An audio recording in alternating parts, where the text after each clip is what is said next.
Hey there, fellow educators, and honestly, anyone who's ever wondered what would happen if we actually listened to teachers for once. I'm Leah Cleary, and this is If Teachers Ruled the World.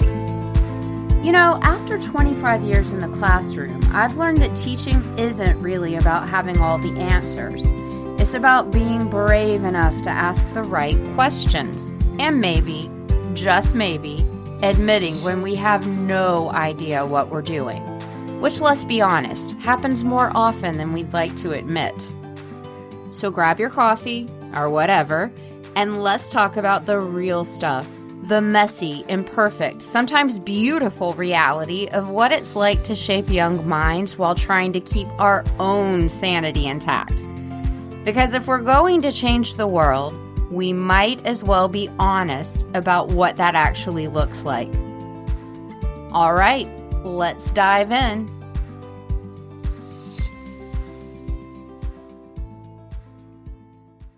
You know what's funny?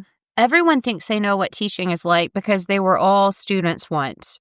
But here's the thing, and I'm going to use kind of a gross and overused metaphor here. Being a student in a classroom is like eating the sausage. You're not seeing how the sausage is made, you're just eating it. It might taste great, it might taste terrible, but either way, you have no idea what really goes into making it. And that's what I want to talk about today. All the invisible labor that goes into teaching that people just don't see. They see the outcome and take it for granted. I've always felt like we as teachers are kind of mini administrators in our classrooms. The difference is, administrators have secretaries, assistants, people to help them with the work. Most teachers don't. In secondary, sometimes you'll have another teacher in the room with you if your class blends special and general ed. But other than that, you're an island. You're on your own. You are your own secretary. You have to keep up with an immense amount of paperwork and communication. I'm talking about communication with students, with parents, with admin, with other teachers. You're on a very strict bell-to-bell schedule. Not getting to go to the bathroom when you want is something that a lot of people take for granted. My favorite thing about summers? I don't have to hold it. But let's pull on this thread. Being on all day. There's never a moment in the day when somebody's not watching you. Well, hopefully on those rare bathroom breaks. The students are always watching, and you're always on. The community at large expects us to be miracle workers. It's the whole myth of the teacher is superhero. And if for some reason we're not engaging the students, there's a lot of blame thrown at us. But what people don't think about is all the different directions students are torn in these days. It's a very different world than when a lot of us were coming up. We have Gen Zers now, really Gen Alpha if you teach 10th grade or below, and it's harder to keep their attention now. Their attention is very spread out, very compartmentalized, very niche, very divided. So you're always on. I know that there are days when, because I'm an introvert, I'm so mentally exhausted, just tired, and I want 20 minutes just to close my room door or go outside and walk around, and those are really difficult times to find. You're pretty much always needed. You're at the mercy of a bell schedule, and you're at the mercy largely of the needs of students. And we have many, many students. I think that as an introvert, that's more exhausting to navigate than it is maybe for extroverted people. I'm not sure, though. Extroverts, let me know. But that's probably number one for me. There's not a moment to myself. People love to call our planning periods a free period. It's always funny to me because it's anything but free. I love the show Abbott Elementary. It's hilarious, and it nails education in a lot of ways. Quinta Brunson's the creator of the show. Her mother was a teacher. But on Abbott Elementary, they call teacher planning a free period and show teachers getting manicures at lunch. How does that work? I get 25 minutes for lunch, and I know elementary teachers get less. Quinta Brunson, I love you. This is not a criticism. You are brilliant, and the show wouldn't be as good if the teachers didn't have some free time. But only non-teachers call it a free period because the planning period is jam-packed. It's jam-packed with meetings and professional development and grading, and a lot of times helping students with things. So, anytime you don't get your planning, that is work added to what goes home with you. I'll tell you a story from back when I was a substitute many, many moons ago. Subs did not get the teacher's planning because subs didn't make plans. They don't grade papers. They don't contact parents. They don't tutor students generally. So they would put us in another classroom on that teacher's planning, wherever they needed us to cover. Fast forward to today. The subs at my school, some of them refuse to come in if they don't get what they call the teacher's free period. And especially in the first couple of years after COVID, that was devastating to teachers because we couldn't get subs. So we had to pull a teacher from their planning period to go cover another teacher's class because the sub would refuse to do it. You try to explain that to anybody who's not a teacher, even people who are in education, like subs, and they don't understand. They don't know. People just don't know what goes on behind the scenes in teaching, and people do not understand the workload unless they're actually teachers. And here's another piece of invisible labor, the emotional weight we carry. We see so many sad things happen, kids in terrible situations, students dying. We also see happy things like students graduating and getting into college, and we've got to channel those and think about those when we can. I can remember one day, and I don't have to go back far. I can go to any given year and think of days like this. But it was second period, and my students were particularly needy that day. It seemed like everybody had a question. Everybody was struggling. Nobody could help anybody out with anything, and it just felt like it was all on me. I'm going from table to table, helping students, and I'm dismissing that voice inside my head that says, you really just need to take a minute to yourself. You're not in a good place today. You have to dismiss that, and you just have to keep going. Sometimes you have to take a day off. We joke as teachers about mental health days, and I think people make fun of teachers for that. But yeah, sometimes you have to do that so you can be there for the students.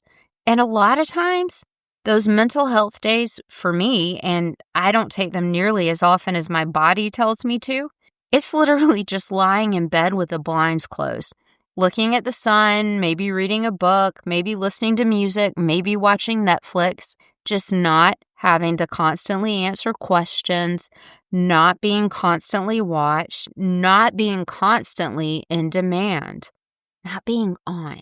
There are a lot of times when I've carried something heavy about a student's situation, and I know I'm not alone here. They'll come to me and tell me they've just lost a parent, or the student might be suffering from depression and having suicidal ideation. You have to get them to the counselor immediately in that case, but you're worried. You carry that stuff with you. Years ago, I had a high school student who got into trouble at home, and her father punished her by keeping her home from school. She came up to the school later to get her work, and honestly, I think to be seen. You see, she had a black eye. Her father did that. That kind of thing weighs on us. And yes, I absolutely fulfilled my role as a mandated reporter that day. But yeah, you just have to teach your next class. That's just how it is. And that's why we need mental health days. My husband used to be an actor, and he did a lot of plays around Atlanta. They would do something like 6 weeks of rehearsal and then performances Thursday night, Friday night, Saturday matinee, Saturday night, and Sunday matinee for a 6-week run. That's a lot. It's gratifying, but exhausting. I used to tell him, imagine having to do that for 8 hours every single day with a 20-minute lunch break, not being able to go to the bathroom when you need to, and no applause. He's a teacher now, so he does get it. So why do we teach? The motivation goes back to human beings needing to feel like they have a purpose. Having that box of letters from students and being able to go back to those to see that I've helped somebody. Having students come back to me years later and tell me they decided to be a lawyer because I introduced them to mock trial, or major in sociology because of my sociology class. Those things make it worthwhile because you're having an impact on future generations. You have a purpose, or you feel like you have one. I just have to keep reminding myself that they don't know what we're doing. Teaching is a highly politicized profession that a lot of people put down. I think that's because everybody was a student. They only see one dimension of it, and they think it's a really easy job with a lot of time off. But I look at those letters. I remember the conversations, and I go home and look at my husband and my son. And when I look at my son, I think about the kinds of teachers that I wanted him to have. And my child had some amazing teachers who did amazing things for him. And I have to believe that I'm having that impact in some people's lives. I don't want this to be a Poor Us episode. I really don't.